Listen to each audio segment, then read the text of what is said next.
Undertaker gift for the ride or die. That's right. Yeah, that's right. Bolt up, baby. Bolt up. I'm representing my ride or die, Omarion Hampton. I said I would not die. I would continue to ride. People were questioning it in week 1. They were questioning it in week number 2. And yet in week 3, 25 touches.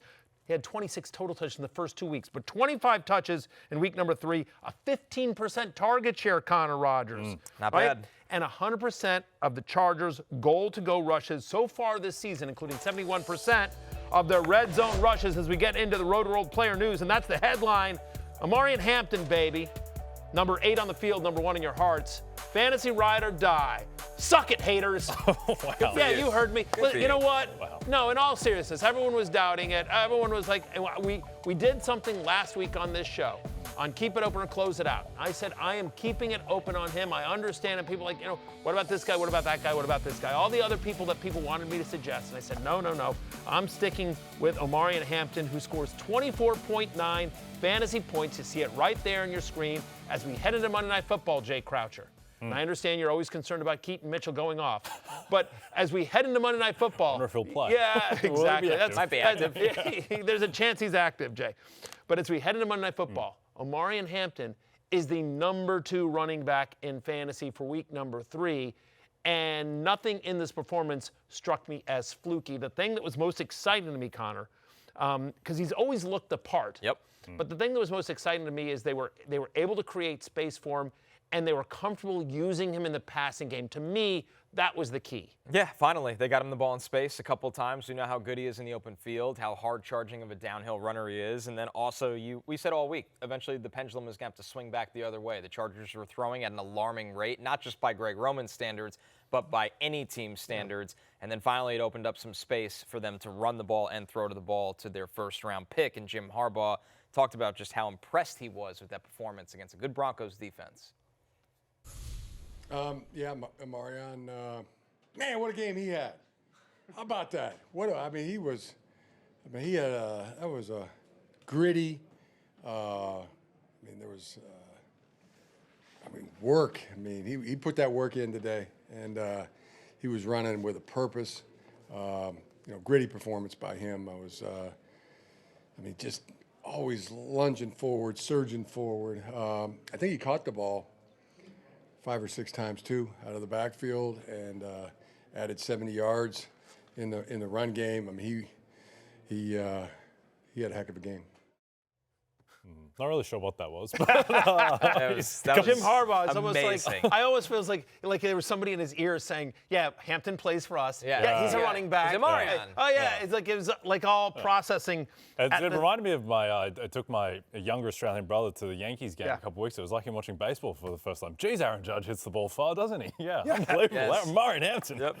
Good running back. 7 targets, ultimately 6 for 59 in the passing game for Omarion Hampton. And look, yes, thank you. Ved, FF Happy Hour regular. Ved, he might make the list later this week. We are releasing the first set of Fantasy Football Happy Hour power The committee rankings. has to meet first. Yeah, of course, obviously. Yeah. The committee meets on Tuesday, and then we'll release the power rankings. Nice try, Ved. On Wednesday, but we like it. Yes. Yeah, and here, and Daniel Moultrie, the ankles will be sweating due to his multiple victory laps around Hampton. They won't be sweating. Oh, no, these ankles are ready to run. They're in good shape. There's been no victory laps. They're fresh. They're very fresh. Boy. There's been no victory laps the first 2 weeks. So, yeah, exactly. So Hampton borderline RB1 going forward, I think? Yes, obviously. Look, we'll take a moment here. Obviously, his workload is going to massively incredible performance, but one that was made possible by the unfortunate injury to Najee Harris. And again, we're not going to celebrate Najee Harris's injury. We've had some fun with Najee over the years, but you never want to see any player go down like that. It looked pretty serious, Connor. Yeah, it did. Obviously, we all know what a potential Achilles looks like at this point. Unfortunately, we're very exposed to what it looks like non-contact wise. So that's a massive one, because this backfield right now, it was supposed to be Omarion Hampton, some Najee Harris. After that, it's Hassan Haskins. You look at their practice squad, Kamani Vidal. Yeah. There's not established guys. They wanted they brought in Najee as a veteran for behind Hampton in case anything happens. And now it's just clearly all Omarion Hampton.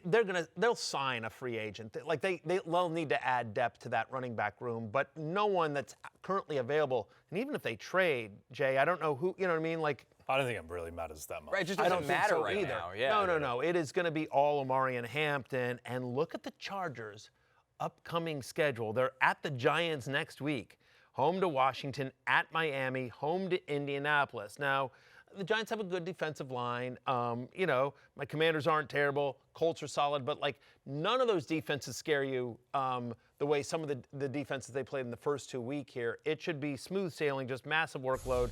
Yes, I think a clear-cut RB1, Omarion Hampton, my fantasy ride or die, will ride teams to the fantasy playoffs. Week 8, they play the Vikings on a short week. You don't love that matchup, but then at the Titans, home to the Steelers, you're not worried about that. At the Jaguars in Week 11. Then the fantasy playoffs, okay, at the Chiefs in Week 15, that might be a tougher matchup, but at the Cowboys in Week 16, who knows what the Texans are going to look like in Week 17. Texans, the way that the Texans are no good. Yeah, back in October. exactly. Yeah. Exactly. Yeah. So I think, hopefully, obviously assuming health, RB1 the rest of the way, ride or die, looking great. Again, number 2 running back in fantasy football as we head into Monday Night Football. Number 8 on the field, but number 1 in your hearts, Omarion Hampton. Yeah, I'm glad I have a lot of Chargers exposure this year, a lot of positive Chargers, but otherwise this would be insufferable. But I'm with you on the Chargers bandwagon. Bolt up. Yeah. No, I'm with you. Bolt up. Yeah. Bolt up, yes. Go, Chargers, go. Waiting for that. I think one reason you feel really good about Omarion Hampton, Matthew, is that his quarterback is just the boss. Yes. Justin Herbert's playing like a top 3 quarterback Yeah. in the NFL through the first 3 weeks, but a little bit of uncertainty kind of around these pass catches where, Keenan Allen's the guy who catches the touchdown and Quentin Johnston continues to That's be the a thing. craziest part of all of He just this. looks the part as well, QJ. It looks suspiciously like a first-round draft pick. When they took Trey Harris on day 2 of the draft, you're like, oh, man, they want added the QJ experience. Business, yeah. That's what it felt like. And by the way, if you'd watched football each of the last 2 years, you're sort of like, I get it. Yeah, I'm totally in. And then Trey Harris had a roller coaster summer, didn't do enough to really establish himself, and QJ's been better. There's no way denying it. Now, the ripple effect here, Matthew, is Keenan Allen having a really nice floor each week, QJ getting a good target share. Ladd McConkey's been underwhelming by his standards in fantasy. Back-to-back games with under 50 receiving yards, just a 15% target share on Sunday, Connor. His target share has actually decreased every single week. It's heading in the wrong direction. Every single game, it's only been 3, but every single game he's been outscored by both Keenan Allen and Quentin Johnston, and he has 0 end zone targets. So he's not getting the volume that we saw last year. They're not looking for him when he get close. And here's the weird part for me, because I don't think he's a bad wide receiver. Connor, we talked about this. Like last year, we're like, well, why is he getting all this work? Is it just he's the only guy in town? He's always open. And he's always open. We're like, no, we think this is a talented kid. This is somebody that showed this potential at Georgia. He was somewhat of a part-time player for the Bulldogs, but still, he was somebody that, he was a second-round pick, Yeah, right? could play inside, outside. I mean, there wasn't really a lot of questions besides his size, but he was athletic enough that it didn't matter. So I think a little Omarion Hampton combo here, though, where I keep saying the pendulum swing. His Teams are trying to make sure Ladd McConkey doesn't beat them. I would make Ladd McConkey still a pretty heavy favorite to be wide receiver 1 for the Chargers from this point forward. He's just too good. The talent is there. He's their one guy who's going to beat man coverage consistently. Also, his stats lie yesterday. Watch the game. He's drawing penalties, the pass interference calls. I think that Ladd McConkey is the number 1 guy for the Chargers. Yeah, because you have to understand, think about if you're a defensive coordinator, right? And everyone that's playing the Chargers this year, they spent the offseason, all the defensive coordinators and the defensive staffs of the teams that are playing LA this year, they looked at the schedule and they looked at this, all right, how do we want to attack them? Well, we'll see what they get out of their running back. They don't know yet. They got a rookie in Najee Harris. Okay. And they're like, well, they just signed Keenan Allen. Does Keenan Allen have anything left? He wasn't, he was unsigned for a long time. He was out there for a while. Quentin Johnston, look at this tape from last year. Are anyone worried about this guy dropping the ball? And so I think teams probably said, let's prove that Keenan Allen and QJ can beat us. And they're also expecting a run-first team. Teams will now have to adjust, by the way. Johnny Dangerly says, I'm worried about my lad. He's a 4-beer play now. If you know, you know. I don't think he's a 4-beer play. I appreciate that, Johnny Dangerly, a reference to one of the segments we have on Fantasy Football Pregame every Sunday morning at 11 a.m. You on missed a Company tough Man. show yesterday. Connie. Really? You missed a tough show, yeah. There's a lot of weird. What were some of the lowlights? How long do you have? Yeah. There's a new nickname for Matthew, #BabyOilBerry. I want nothing to do with Sunday. A lot of talk about I'll still choose the glistening Jets. biceps. Yeah. No matter how many times The they baby lose. oil stuff was tough. Yeah. But it's Yeah. It was a tough scene with the flip club too. I'm not gonna lie. Again? Matthew disgraced himself on national television / streaming services. Again. Very tough scene. Again. Yeah. Man cup, flip a cup. Yeah. But all I just want to say is like the Keenan Allen thing was. Yeah, I'm with you. I'm actually not panicking on Ladd. I actually still think he might be a little bit of a buy low.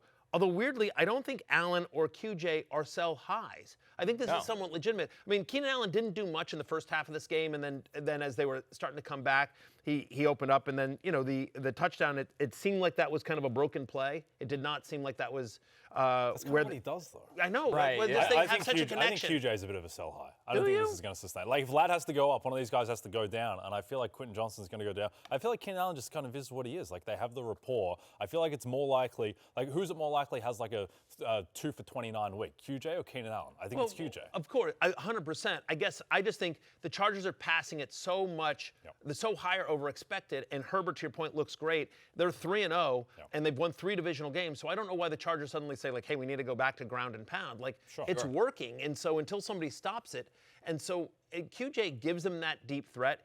He's so big. Like I think about that pass down to on the right side of the sideline where basically Herbert threw a jump ball, and just QJ went up and just went up and got it. Really and that was a tight end either. But exactly, they don't have a tight end, and like they don't have anyone that has that kind of 50-50 ball winning skills like QJ does. And so Herbert, yes, it was a trust throw, and more importantly, he came down with it. Like I don't know, I thought that was a big play, and the drops haven't been nearly as much of an issue for QJ this year as they were in previous seasons. So I'm kind of buying it.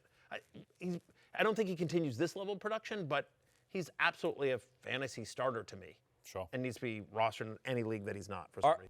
Hey, it's Matthew Berry from NBCSports.com and RotoWorld.com, and I want to thank you so much for watching whatever it is you just watched, or if nothing else, being too lazy to click out of the autoplay after this video started, after whatever it is you actually wanted to watch finished. But now that you're here, I'd like to take a moment here to ask you respectfully now, okay? I'm asking you respectfully to subscribe to the NFL on NBC YouTube channel. You'll get the latest RotoWorld fantasy news headlines, all sorts of great shows, including my own Fantasy Football Happy Hour. So go subscribe now. Again, I'm asking respectfully.